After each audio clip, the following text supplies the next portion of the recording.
Hello everybody. In today's video, now this kind of content isn't necessarily meant for everyone, so if you're under the age of 18 years or younger, you shouldn't really be recommended this video, but if you're above the age of 18 years or older, hello. As you can see in the title and kind of the thumbnail, but my content is for adults now. And this format that I'm talking to you right now, where it's just somebody talking to a camera like this, and it's not like a live stream, it's not like a reaction to something else, it's just like talking to a camera like this. Now, this genre has been around since the literal beginning of YouTube, pretty much. That kind of thing. You know, it's literally been the backbone and the bread and butter of YouTube somewhat. But this kind of content has mostly died out since the early years of YouTube. And the only time it's really used is when a commentary creator or when somebody who's like into drama, or it's just like somebody who has to address something, generally wants to make a video. That's the only time when they make this genre of content. And it may not necessarily be like specifically adult content. And when I mean adult, I just mean like subjects that adults talk about. You know, like money and stuff, like real money. Things like that. And, you know, just like basically, I want my content to appeal to adults, alright? I want my content to be, like, for adults. So if you're watching this and you're not an adult, well, then you will be pretty close to be actually watching my content. But yeah, it's mostly aimed towards anybody above the age of 18, you know, older than the age of 18. Years or older, either at that year or older than that year. So if you're past that age, you're welcome, but if not, then you should probably not be watching this content. Anyway, I'm just letting you guys know, and the thing is I used to do child content in my early years of YouTube, long before I had this YouTube channel.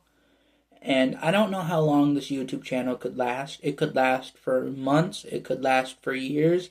It could last for probably many decades. Who knows? But I like to do this style of YouTube where it's just me talking to a camera about whatever I want to talk about. Now, yeah, there is drama. Yeah, there is this thing or that thing. But I mostly just want to, like, talk about just, like, regular stuff, you know? And have that as, like, a YouTube channel. In other words, I want to keep YouTube as my hobby, you know, not really as a job. I mean, it could be a job in the future, but even if I did make money from it, I still want to keep it as a hobby. You know, I still want to keep YouTube as a hobby. That kind of thing. And there are people who do this kind of format, but generally it's either a vlog or it's like some sort of, like I said again, drama content. And excuse me for me farting here. Farted again. But yeah, for a lot of my older viewers, it's probably been a while since you've seen that kind of frog, you know, on the thumbnail. But it's still around. The meme is still kind of funny, but you have to be like a part of that group, which is my group. And you might go, what is your group? My group is like, excuse me for the fart again, but my group is like just talking about stuff, you know, adults would normally talk about, like explaining holidays, talking about maybe religion or sports, and sometimes politics, okay? Things like that. Or sometimes I'll get into drama, but only if it really involves me, or if it's something I deem worthy of talking about, because most of the drama is like, yeah, I don't really have a reason to be covering it. Alright? So, like there's no editing, there's no putting up a picture, there's no for the video, there's no nothing, just me talking to a camera. That's all the video is.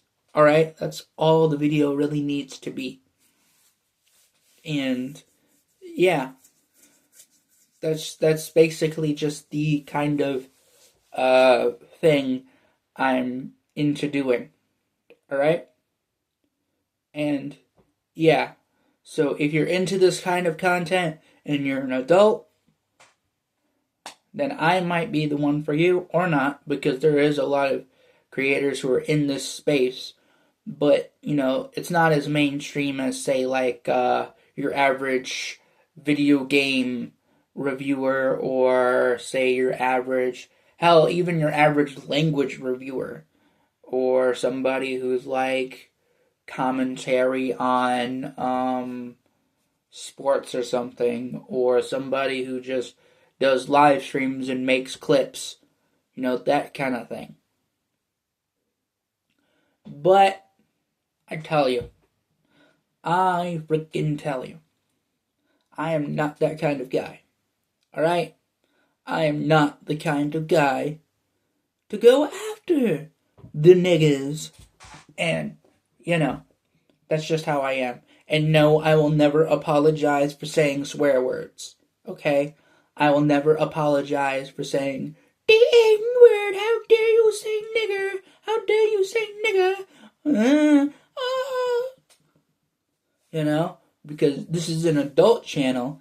And also, if I did surrender, if I did do that later down the line, it would make me look weak. And then the bad part of what eventually would become, the mainstream audience of this channel would probably start using that as an excuse to, like, be anti my channel, or be anti YouTube, or be anti themselves, to the point where it's like it causes actual problems. Anyway, yeah, I'm never gonna apologize for it, because, well, I want to be able to get away with saying it, obviously. And why do I want to get away with saying racial slurs, or saying slurs, or saying swear words at all?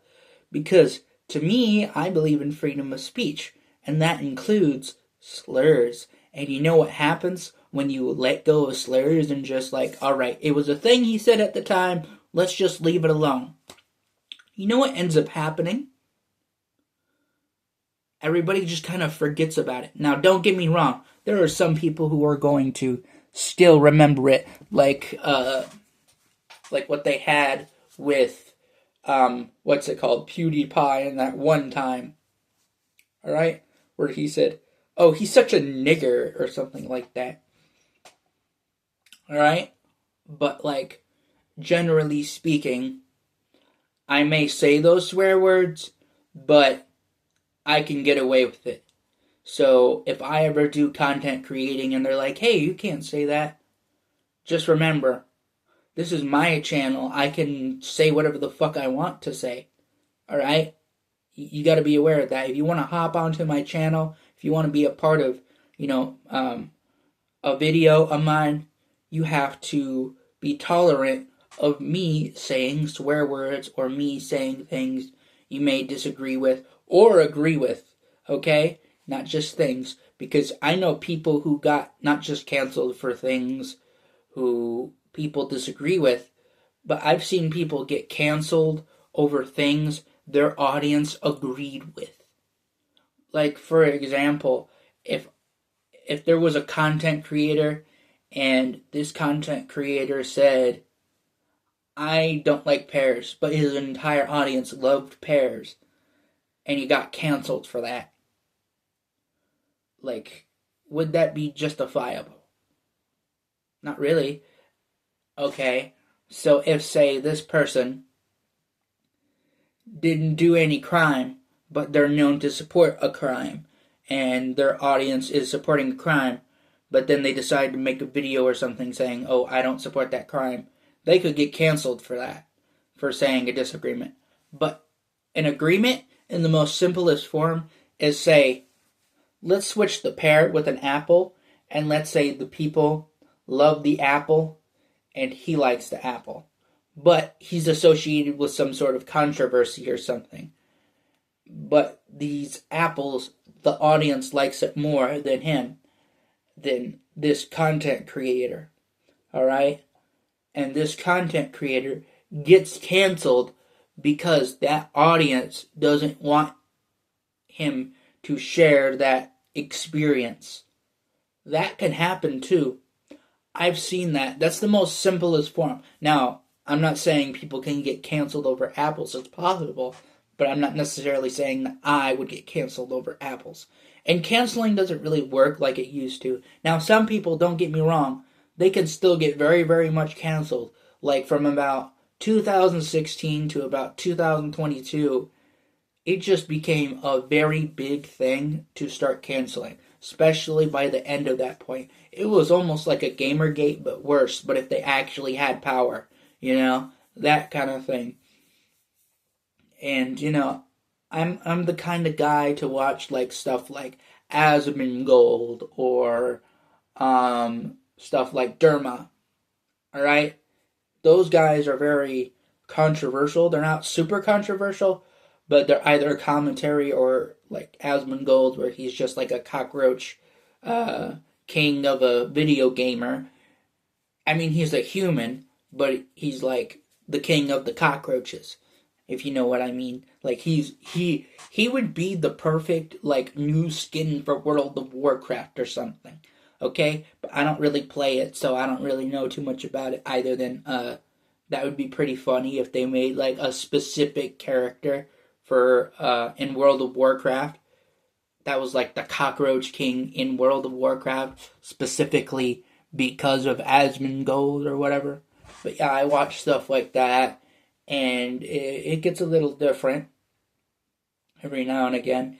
And I do watch that Mutahar guy, and I do watch a lot of like anti-scammer content. And recently there's been a new genre of content where it's basically, well, not a new genre, just like it's new in the way that it's just gaining popularity recently. And that genre is it's a form of like scam tuber, like where they expose scams. But the difference is it's specifically for porch pirating, excuse me. Porch pirating. And these porch pirates are everywhere, especially if you live in a very rural area or if you live in a very heavily populated area. In between, that's where it starts to get really iffy with those kind of guys. I mean, they're still possible to take your stuff, obviously. There's no doubting about that. It's just, in very rural areas, the reason why they generally get away with it is because there's not a lot of people. Whereas in very populated areas, they get away with it because there's high populations in that area. And even other porch pirates hate porch pirates. That's how much it is extreme. It's gotten to the extreme. And now there's not just a genre or certain videos dedicated to it. Now there's entire channels, entire communities built, like full YouTube 24/7 channels of like several communities of many family trees of this one type of content, because there's just so many, and not just where I live or where you live, but all around the world too. And yeah, it's really bad, especially in the past 10 years. Like, porch pirating is not really new in the sense that it hasn't been done in the past. It still is a thing. Like, it's been around for, like, basically since stealing stuff from a porch could be a thing. Ever since porches have been a thing, it's pretty much been a thing to, steal stuff from somebody off a porch. alright? Steal their stuff. It's just the way it's going about, where like people are buying stuff online. That's the new thing. That's the new thing. Like, oh, we're gonna take your stuff. We saw the box that you got, we're gonna take it. But then they don't realize, hey, maybe that might have nothing value in it. Hey, maybe you're being fooled. Hey, maybe you are in one of those scammer videos. So if you don't want to get involved in that bullcrap, don't be doing it. And try to discourage it everywhere you can. Alright? In a way where it's like, people start to realize, hey, maybe I shouldn't be doing that. Like, being a porch pirate is being a cigarette smoker. It might seem good and cool now, but eventually it will catch up to you. So, I'm just saying. Anyway, yeah, as you can see, I am obviously making, more adult-led content. And I know I'm moving my hands constantly and making weird movements. I'm very self-aware, by the way. I have a social communication disorder, which means on the smaller end, it's a spectrum, but on the smaller end, like the weaker end, it just means like I'll talk funny sometimes, but on the most extreme end, it's one of those disabilities where if you don't have that disability, you'll feel like the disabled one, rather than the other way around, because the thing about people with social communication disorder, it's not that they can't understand you, it's that you can't understand them, It's that kind of thing. And so because of it, you're the one who's going to feel like you have the disability, And I have a standard, like a regular version of it. Now, it does affect my life every now and again, but it's nothing really for me to worry about, because it's not so major that it's hard for me to live entirely. It's just kind of like, oh, he said that one thing that one time, and that's pretty much it. And I also have a small version of Dandy Walker syndrome, which means I can still walk in a straight line. I can obviously stand up and walk like this, move my legs around. That kind of thing. If you can understand. But it just means I'll just kind of walk funny when I do it, because I have a smaller case. If I had a medium case, I would be in a wheelchair right now. If I had a large case, I probably wouldn't be alive right now. But yeah, I have a small case of Dandy Walker syndrome, and I also have I have the most common version of social communication disorder, which is what they sometimes call the default of it, or golden social communication. That kind of thing. But it's a bit complicated, alright? Everybody has their own. It's kind of like autism, because social communication disorder can be confused with autism. But the difference between autism and social communication disorder is autism is more of like a disorder that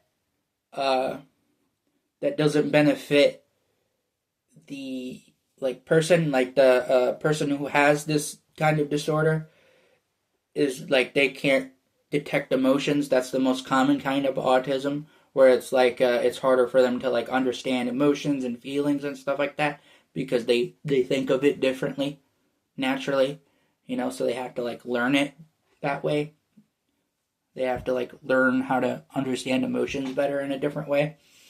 Whereas social communication disorder is a disorder that you might, like kind of like autism, you might never realize you might have it, but the difference is you as a person will always be confused on why everybody acts like they have a disability. You know, like you'll feel like everybody has a disability instead of you feeling you have like a disability like autism does. Social communication disorder makes you think everybody else sounds disabled. They might not be disabled. It's just you're disabled, but you never really looked at that. And when it comes to disorders or disabilities or things like that, or diseases or whatever, go seek a professionally licensed doctor before discovering, hey, I have this or this or this or whatever. You know, you have to get that diagnosed. You know, if you have those kind of symptoms.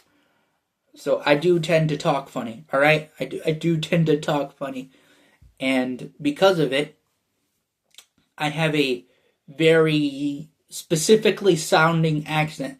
Because the funny thing about people with social communication disorder, they're either generally two ways.